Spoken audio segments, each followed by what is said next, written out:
Grow CFO is where finance leaders grow together. Join thousands of like-minded professionals using Grow CFO to access the combined knowledge and experience of the finance leader community. You can join us today at growcfo.net. Hello and welcome to the Grow CFO show. I'm your host, Kevin Appleby, and with me today, I've got Richard Nugent from 21 Leadership. And Richard and I ended up getting to know each other through a mutual contact, Michael Heppel. And we started talking about leadership, the leadership team not being joined up in their thinking, and wondering why the rest of the business, when it comes to strategy, when it comes to culture, when it comes to customer service, the leadership team saying, why don't they get it? Well, we're going to explore why they don't get it today and realize that most of the time it comes down to you, the leadership team. So, Richard, welcome to the Grow CFO show. It's great to be here. Thank you for having me, Kevin. I'm excited about this conversation. So, Richard, tell me a little bit more about this. Leadership teams and businesses that aren't joined up in their thinking. This comes from some work that we've been doing over about 5 years now, and it's emerged. But it's such an interesting conversation when we find that less than 5%, in fact, I think it's probably way less than 3% of the most senior teams in organizations are aligned in their thinking about strategy, culture, and what we call the X. And the X is customer experience plus brand in its proper truest essence. So we've asked hundreds of the most senior teams in big organizations of all sizes, but some really big, multi-billion pound organizations. We asked them 6 questions to understand how aligned they are across those 3 areas. And in less than 3% of cases, do those senior teams give the same answers as each other? Before we even get into conversations about what I think strategy is or what I think culture is, they aren't aligned with their colleagues. And as you say, if they aren't aligned at the top team, how can those people down the organization understand what they should be doing strategically and culturally? That is absolutely fascinating. 3% are aligned. Now, I would have thought in most businesses, though, the senior team have all got a pretty clear idea about where the business is going, what the objectives are, what we need to do next. And I can see already you're shaking your head and saying, no, Kevin, that's not the case at all. So tell me more, Richard. Well, let me give you an example. This was from a few years ago in our kind of pivotal moment, not because it was a huge organization or a really big brand or anything, but it was such a moment of clarity of exactly what you just said. Oh no, we think this is the case, but it's not. So we were working with a technology company and it was successful. It was about £100 million business and they had their latest round of investment, and their strategic goal, their overall key strategic objective was relatively clear. They had to grow from a £100 million business to a £300 million business in 3 years. What wasn't happening was the senior team wasn't really aligned in how they operate. They didn't really work as a team. So we were asked to do some work with them to bring them together as a team. But we asked the 6 questions we always asked at the beginning. And so we asked, what is strategy and what is your key strategic objective? They were the first 2 questions that we asked out of the 6. And when we got the answers back, actually there was relative alignment about what their definition of strategy is. But when we asked, what is our overall key strategic objective, there were only 7 people in that senior team, including the CEO, who was also the founder. And out of those 7 people, we got 6 different answers as to what the key strategic objective was. Now, remember, the key strategic objective was, I think, as straightforward as you can get, move 100 million to 300 million in 3 years. And everybody had either a slightly different iteration, or they were quoting what the vision was, or some of them were quoting what their deliverables were for their business unit. But 6 different answers from 7 people in the most senior team in that business. And I say, well, first of all, how can you possibly be really aligned as a team? Bear in mind, we hadn't even got into culture yet. But just if we don't know what we're all shooting for, but then there was some downstream problems where they had different sales teams who were competing against each other. There was real discord in the next tier down in the organization. And I said, maybe that's not even a cultural problem. It's a strategic problem because you all aren't all shooting for the same thing. And we have this time and time again where people think they're aligned and they're not. Okay. So just thinking about that example, and I think you're pretty spot on about where the sort of businesses that probably a lot of our audience are finance leaders in. 300 million, fast-growing tech company, wanted to grow to 300 million. That's not unusual. So the finance leader would normally be one of the leadership team in that organization. So with their own opinion of what the strategic objectives are, what the culture is, and so on. So, okay, we've got those split opinions. What do we do about it? What's the finance leader's role in it? That's a brilliant question. And that's one of the really interesting things for me when we start digging into this and we start feeding the results back of this really fairly simple questionnaire is to understand where the power really lies in the relationships within the senior team, because it actually sheds a real spotlight on how much opinion there is in this simple question. So I think the role of the CFO in the organizations we work with is really, in the most human way possible, to hold the other leaders accountable for what is really a deliverable and what isn't.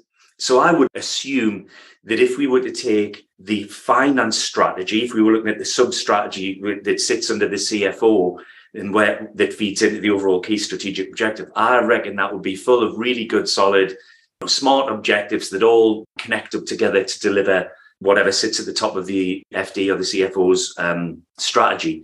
But when you get into things like marketing and HR, I'm as much HR as I am anything else. Quite often those people find it hard to quantify a proper strategic objective. They'll say we can't do that. So they'll say things like, our strategic objective is to improve the employee experience, for example, which is a really noble pursuit, but it's not a smart objective. So actually, I think there's almost like a facilitation role or a role as an internal consultant to enable others around the table have these conversations about what are strategic objectives and what aren't strategic objectives. To give you another example, we worked with another company who, again, are fundamentally a tech company. They're more of an entertainment business, but it's built on good tech. And I had a conversation with the top two people in that business. And again, asked them the same question: what's the overall key strategic objective? They were looking to build a 3-year strategy. And one person who was the CEO at the time came in and they said, we need to get to 1.5 billion. He left and the CEO came in, asked the same question. They said, we need to get to 997 million. So we'll call it a billion.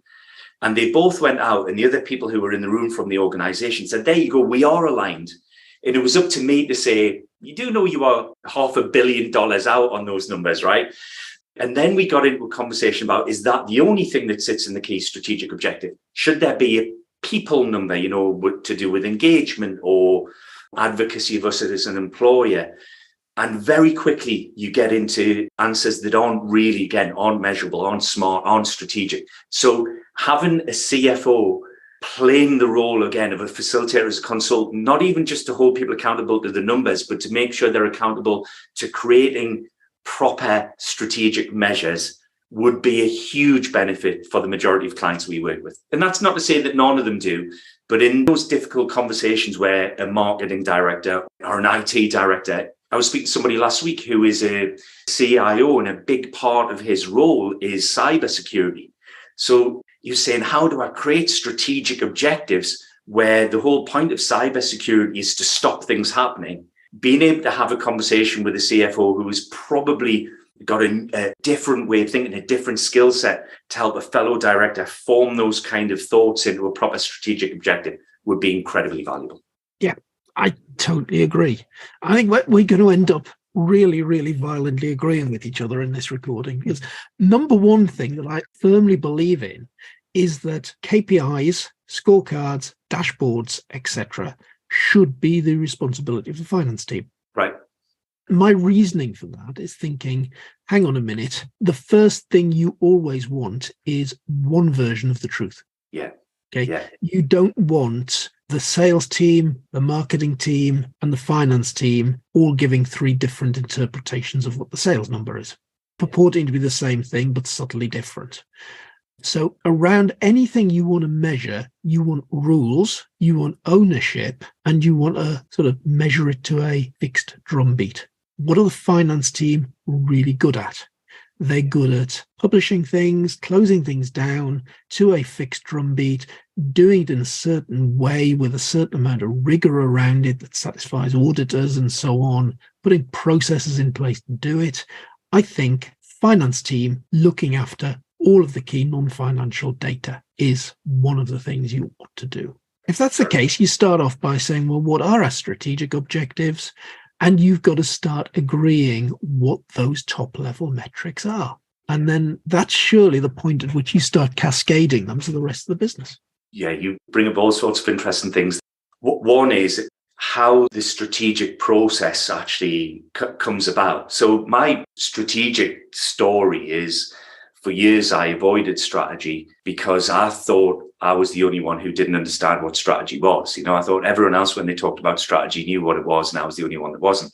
And eventually, a client kind of backed me into a corner in a really nice way, to the point where I was going to lose them as a client if we didn't do more strategic work. So I went away and did this whole kind of study program of my own, where I wanted to make sure that I could go into a client and that I could give a definition of strategy that I was really happy with and that I could defend, but also a strategic process that I could teach people. And out of that, there was this realization that very few people follow the same strategic process. And I mean within a single organization. I'm not talking about organization. So our process is, I'm not saying it's easy, but it's relatively simple in that you formulate your key strategic objective for the organization, which might have 1, 2, or 3 key measurables in. You then look at that and you go through a really diligent process of just breaking that down and saying, so what do we need to have delivered in order to deliver that key strategic objective? And they become we call them enabling objectives. Some people would call them their strategic pillars or their strategic imperatives. But again, they must be smart. And then you look at each of those enabling objectives. And again, it's a process of systematically breaking down until you get to the actions and the tactics that are the things that people are going to go away and do. Now, the interesting thing for me is if you follow that process diligently, it won't necessarily fit beautifully to the structure of the organization. So you may have people who are directors in one field who are in charge of a key strategic objective, who are accountable, if you like, of a strategic objective which isn't fully within their area of professional expertise. And that should be fine, because the alternative, and if we're truthful, it's what happens in most organizations, is you're the FD, so you go in, you formulate your own kind of strategy or business plan. I'm the HR director, so I go away and do mine. The marketing director goes away and does theirs. The chief information officer goes on, does theirs, et cetera, et cetera. And what we do to form an organization strategy is we just kind of mash our individual strategies together. And that drives a couple of things. One, it drives silo working because we're all protecting our individual strategies. So lots of silo working in organizations isn't a cultural problem, it's a strategic problem. But the other thing is it's not efficient at all, because in my HR strategy, I certainly have some finance stuff, that's for sure. And I've probably got some technical stuff as well. I want some systems in. So I've got the mini IT strategy in my HR strategy. And of course, the CIO needs some people. So he's got a resource and strategy in his. So we actually end up double handling lots of things, which again means we're fighting for our own positions rather than all being in service of one key strategic objective. So if we all have one truth, to use your term, I think that it wouldn't just make the relationships better in the organization, but it would make it leaner, would probably save some money along the way. Yeah, that silo thing is an interesting one to break down. Literally, before we switched the microphones on to record this, I was running a workshop, Module 9 on our Future CFO program, which is all about your first 100 days in your CFO role. And we talk a lot in there about building a blueprint for your new finance team, setting out your objectives and so on. Now, that, as I think about it, would logically then take you into the sort of silo working that we're saying could cause a problem here. How, in practical terms, do you avoid that? No, I've got a finance transformation strategy here. I've got an HR strategy. How, in practical terms, do you avoid those things becoming silos? Well, one is to make sure the key strategic objectives, the business's objectives, are clear and aligned between everybody. Because if we all know what we're shooting for, from a leadership perspective, it then becomes less about our technical expertise and more about what is it we're looking to collectively deliver. One of the things we start with in a lot of our leadership development programs is a bit of an insight into the distinction between, if you like, leading and managing, and this idea that leaders work on the business and managers work in the business.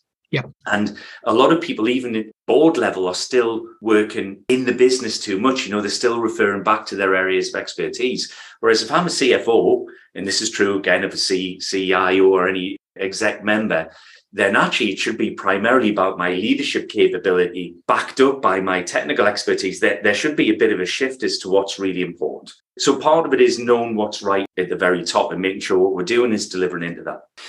Then actually what we're starting to step into is a little bit of cultural stuff. And the culture of the organization should be part of the strategic conversation. And this again was part of what we emerged out of this work that we've been doing, that in so many organizations, strategy and culture aren't just talked about separately, but actually they're talked about almost at odds with each other. So it's like strategy in some organizations, strategy is the important commercial stuff and the culture is the nice fluffy stuff that sits around it. Or in other organizations, it's like we need to be a purpose-driven organization and it's all about making it a great place to work. And then the deliverables will emerge from that. And both those things are myths. Actually, shouldn't your strategy start with your values? The way we see it, it's the other way around. Right. Okay. So the way we see it is your culture has to be shaped to be a strategic enabler. Right. So if we are a fast-paced, fast-growing organization that's going to treble in size over the next 3 years, then how we be, which is our definition of culture. Culture is how we be around here. It's a whole combination of how we show up every day in the moment. It's what we make important, what we allow, and actually how we go about doing the work. Everything about how we be needs to be developed to help us to deliver that strategic intent. Whereas, we do some work in housing associations and there's a huge amount of change going in that sector, but it's different it tends to be a little bit steadier than some of the other sectors we work in. Or if I take building societies, that may be an even better example. Most building societies aren't looking for huge growth, which means, but they are very, very, very members focused. So again, that means the culture has to be shaped in a slightly different way to if we're a fast growing entertainment organization. So one of the key drivers of our culture should be, what is the strategy we're looking to deliver? And therefore, what purpose, values, and vision do we need to bring to life to enable the strategy that we want to deliver? And that's why, first couple of questions we ask people are, what is strategy? What is your key strategic objective? The next two questions we ask is, what is your definition of culture? And on a scale of 1 to 6, to what degree does your current culture enable the delivery of your strategic objectives? Because then actually it's not about, are we building a culture which is making this a nice place to work or about Times Top 100 or best companies? Not that that's bad, but that shouldn't be the primary focus. The primary focus is, are we building a culture that helps us to deliver what we deliver? Because if your culture isn't a strategic enabler, it's a strategic blocker. That's a phrase I am going to remember. If your culture isn't a strategic enabler, it's a strategic blocker. Yeah. And that's why we ask that question, because if on a scale of 1 to 6, and that's just my scale I use, to what degree does your current culture help to deliver your strategic objective? It shifts this focus away from whether this is about it being a nice place to work and onto, are we shaping what we need to deliver what we need to deliver? And inherent in that question is, are we clear on what we need to deliver?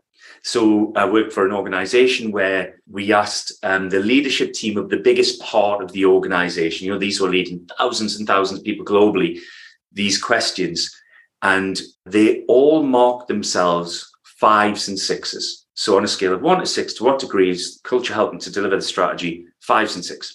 But when I went back to the answer to number 2, which is what is the key strategic objective, they all had different answers. So again, they weren't clear on what the strategic goals were. So then you look back and go, okay, so actually we can't possibly be saying we're a 5 or a 6 because we don't know what it is we're aiming for.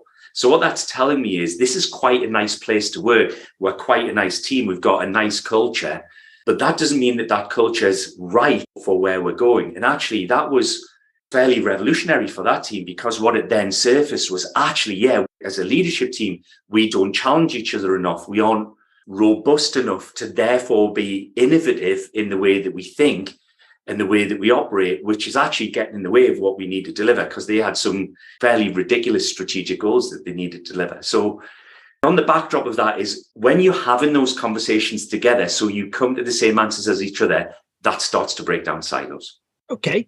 Culture. So you realize quickly that you haven't got the right culture to support your strategic objectives. Now, culture, in my experience, is incredibly hard to change. It's something that's embedded in the organization. It's the way things get done around here. How do you start changing the culture? Or do you have to change the strategic objective to be in line with the culture you've got? Again, it's kind of so lovely to be having this conversation with this audience, because they'll, I think, get it more than many that we have this conversation with. So the starting point for culture change, again, we developed a culture change framework, a culture change approach. It must be about 5 or 6 years ago, and refined it since. And we did it by modeling organizations that had started a purposeful culture change and got to the point they wanted to. And we also modeled a load of organizations that had started culture change and hadn't got to the point they wanted to. Either they just reverted or they'd ended up in a different place. And one of the things that became really clear really quickly, which we weren't expecting, we weren't looking for, was that your starting point for culture change has to be strategy, right? In as much as we've got to have a business case for culture change. Okay. And it was so obvious because it was present in so many of the organizations that had been successful, and it wasn't there at all in any of the ones that hadn't. And here's what happens. We say, right, we want to change the culture. We want to be a nicer place to work, or we want to be best companies, or, all these things that you and people listening and watching this will have seen and heard a million times. And then what happens in 6 months' time is there's a change in the market and the numbers crunch a little bit, or something else comes along that becomes even more important. And therefore, the culture change goes from being the most important thing out there to being a little bit sidelined. And at that moment, we've got no hope. It's dead. In fact, we called our culture change model Crossing the Chasm, because we found that there were these really important things that the moment they were missed, the whole culture change disappeared down into this big hole, never to be seen again. And that was the starting point. So we have to put a business case together for culture change in the same ways we put a robust business case together for building a new IT infrastructure or restructuring the organization or buying a new division. There's got to be a robust business case. Could I even challenge the word robust business case and say, is a better word for that a burning platform? Yeah, that's a really insightful question. Yes. However, some of the organizations that we modeled, and this has been true of some of the organizations we've worked with since, if we look at it through a commercial or strategic set of eyes, there wasn't burning platform. There wasn't an obvious, some of the organizations we work with aren't hemorrhaging people. They aren't really short on resources. They're just looking and saying, we want a culture that's different. Where we were then isn't where we are now, or we need to refresh it. And we say, that's fine, but we want to refresh the culture. Isn't it good enough? What is the business case? What's going to add value in order to do it? So you're right, it's creating a burning platform, but through looking at it from a commercial lens. And then there's a partner to that. Like this, we aren't going to get to where we want to be. Absolutely. And stating that in the same way as if we were trying to bring in a new finance system or any other thing that you would want to do. But it's got to be then partnered with, once we've got that business case clear, actually having some definition of what we would call the stepping off point. What is the culture that we want to create? If we go through this process, how will we know when we're done? And again, it was really fascinating how many companies would start a culture change process without really knowing what they were aiming for at the end. And we still get this now quite often, where somebody will come in and say, we want some help changing the culture. We want to help refreshing the values or changing the vision or exploring purpose. And we'll say, okay, so if we do it and it's really successful and you get there, how will we know? I totally get that. You can say, okay, we're going from 100 million to 300 million. Okay, the finance system is going to break. because of X, Y, and Z. We need a new finance system. We need a new finance system, therefore, that can handle all the things we're going to have as the 300 million business. Great. Oh, what's it going to cost? What's the time scale? Yeah, we've got the resources. What are the risks like? Yep. Okay, great. We have a business case. Tick. Let's go on and do it. Culture we've got now isn't going to work for a 300 million business. We need a different culture. Well, what sort of culture do you need? That is a very, very difficult question to answer. The normal answer is simply not the one we've got now. Yeah, that's true. That's true.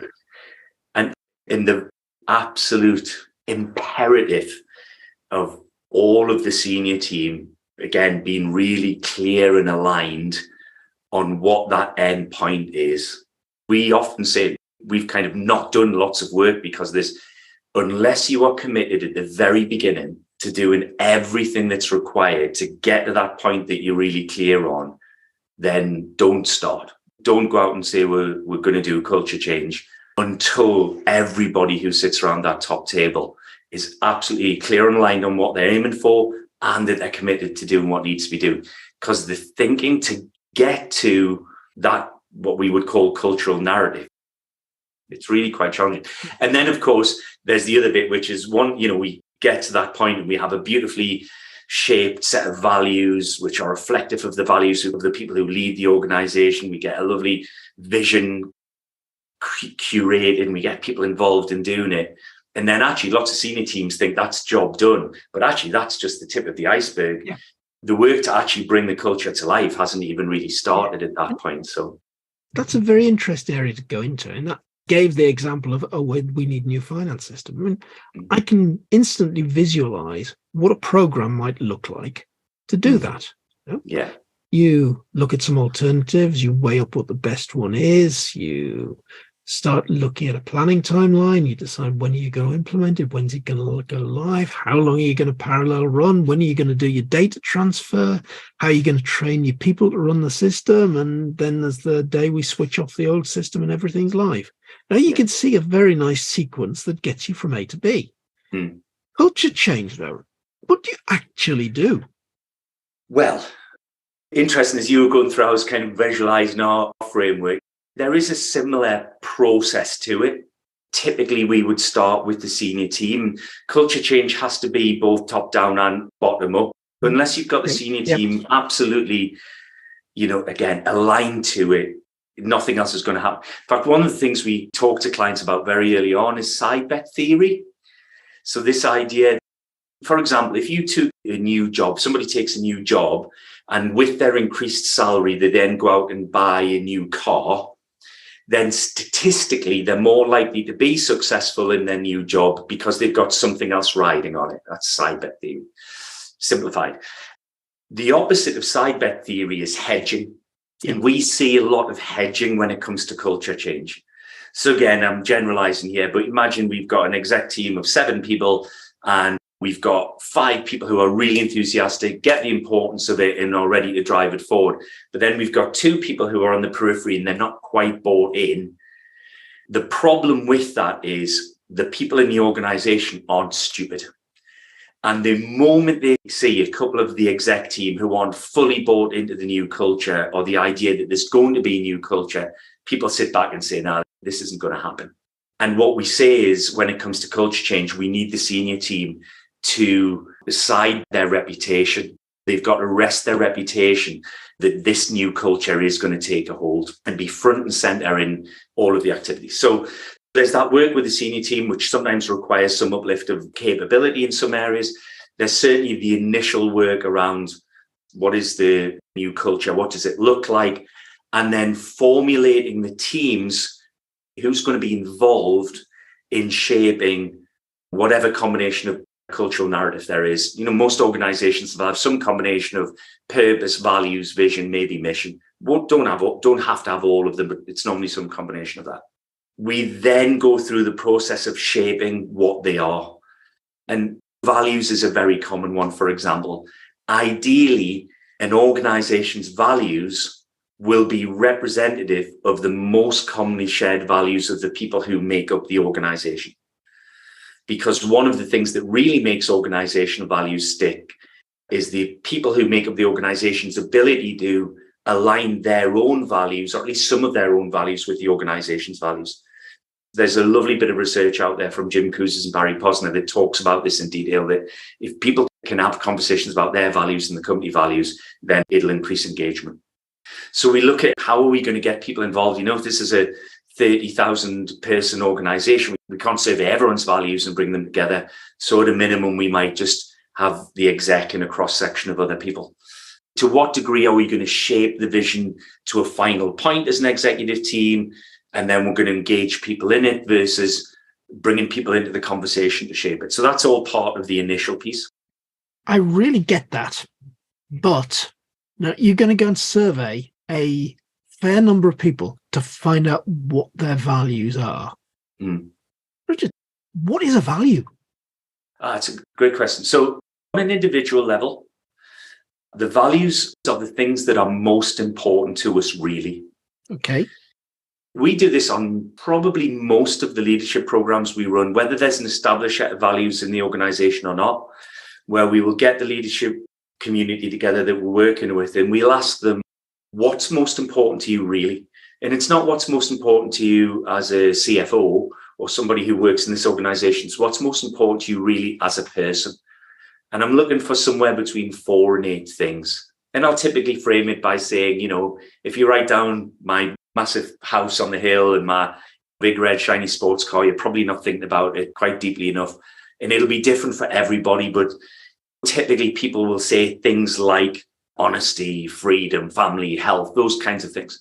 And what we look for when we do that in a team, we then get people to find other people in the room who've got shared values. Where is there overlap between our values as human beings?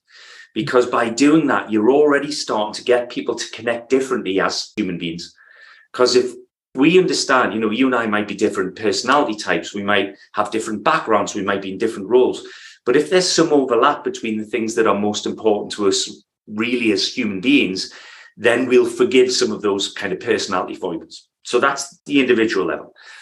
From an organizational level, values are the real cultural compass. It's what we're stating is important to us in how we go about the work. And this is where the link between these two things really comes into importance, if you like. It really sheds a light on it. Is if there is a set of organizational values and the people in the organization don't correlate to them, if there's no overlap between the individual's values and the organization's values, then it's almost impossible for them to live and breathe those organizations' values. So it doesn't matter how much money we spent on creating them, or how the wording of values is something we often get into conversations about with values, and some people like really kind of unusual wording and quite quirky values. And other people want really straightforward ones, and we get into, should they be sentences, should they be single words? What's much more important to that is, can you people in the organization relate to those values? Can they link them together? Because only by that link being there can we have a chance of bringing them to life. Can people live and breathe them? And that's certainly true for the top team. If people in the top team, if you're a CFO in an organization and you were to write down the top 4 to 8 things that are most important to you, really, and then you look at your organization's values and you don't feel like there's a link or an overlap, then it's going to be really hard for you to model the way as a leader in that organization. And it probably asks some questions about your fit. In fact, if that's the case, I suspect somebody doing that probably isn't that happy in that organization, or thinks the organization should change their values.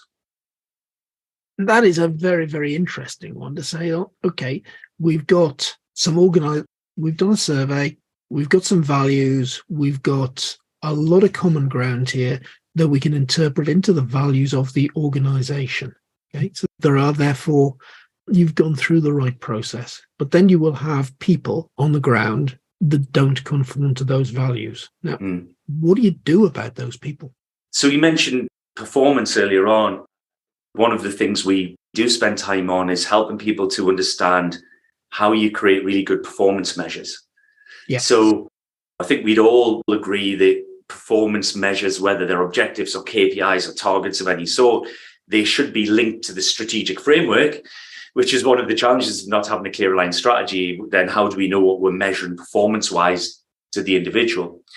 But when we look at performance measures, we always suggest there should be 3 elements in an individual's performance measure. So let's say I have a set of objectives set by my boss.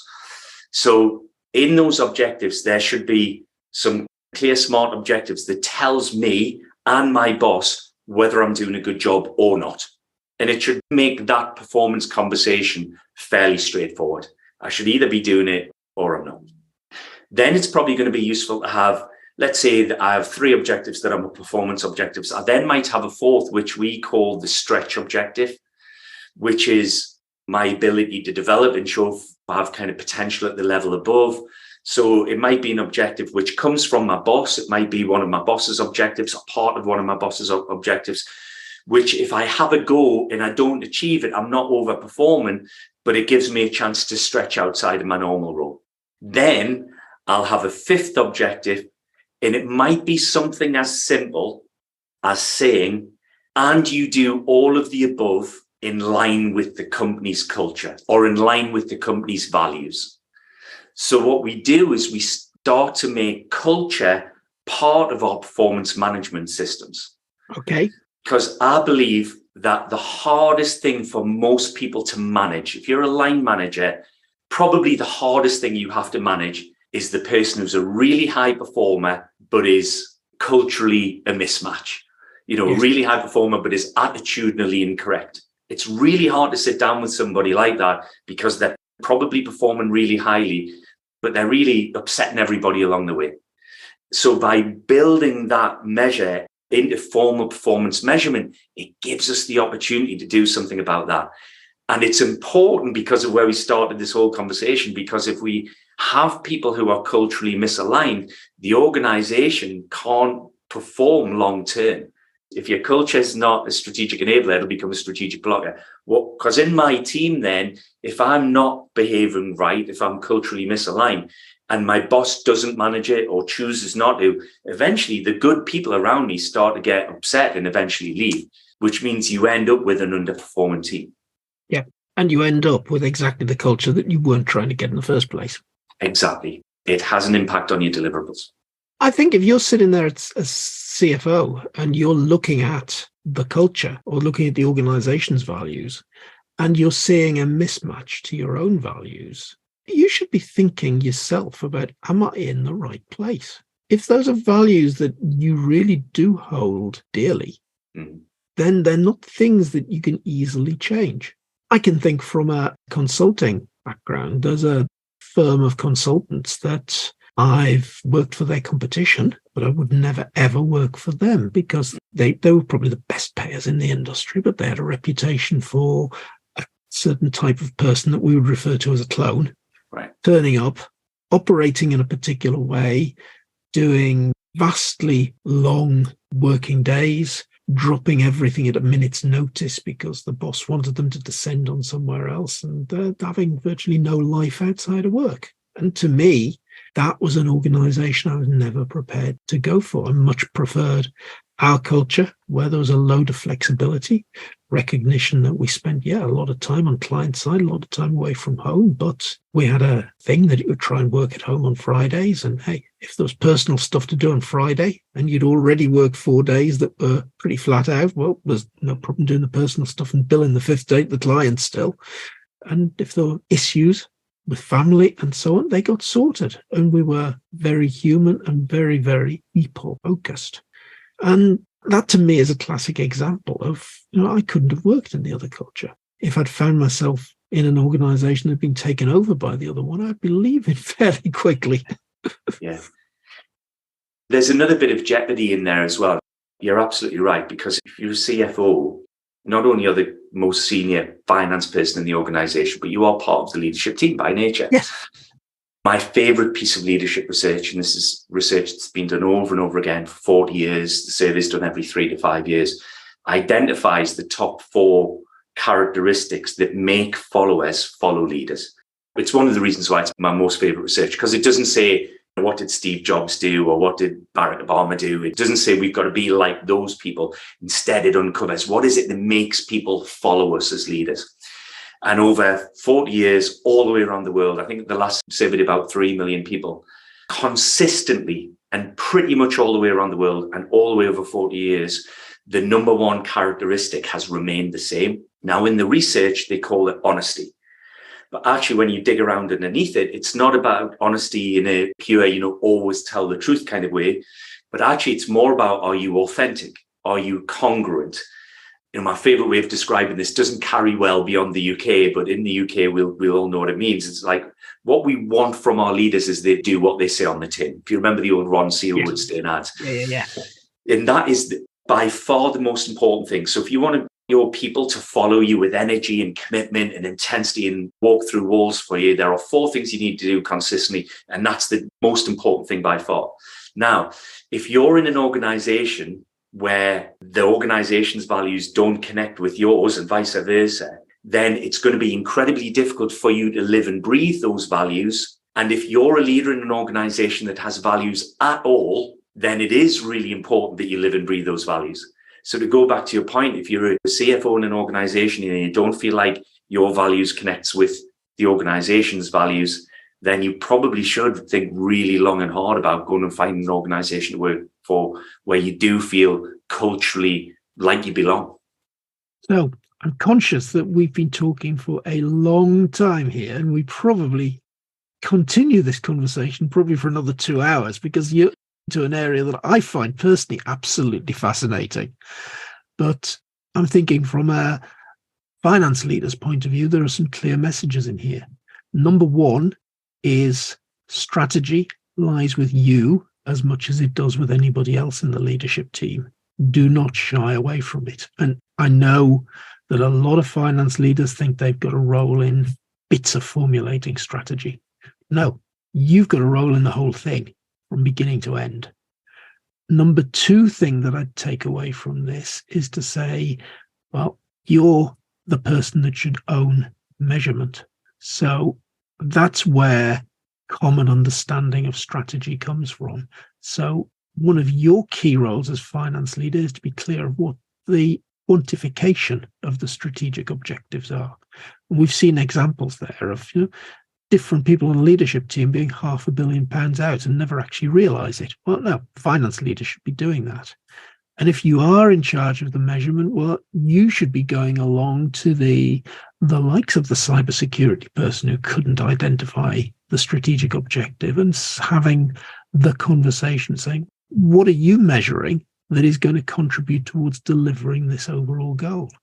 But I think the biggest message that I'm taking away from this is sit down and give yourself an hour or so and actually write your values down on a piece of paper. Have you ever actually done that before? And I probably think that 9 out of 10 people haven't. Richard, that has been fascinating. Thank you for being this week's guest on the Grow CFO Show. It's been a complete pleasure. Thank you for having me.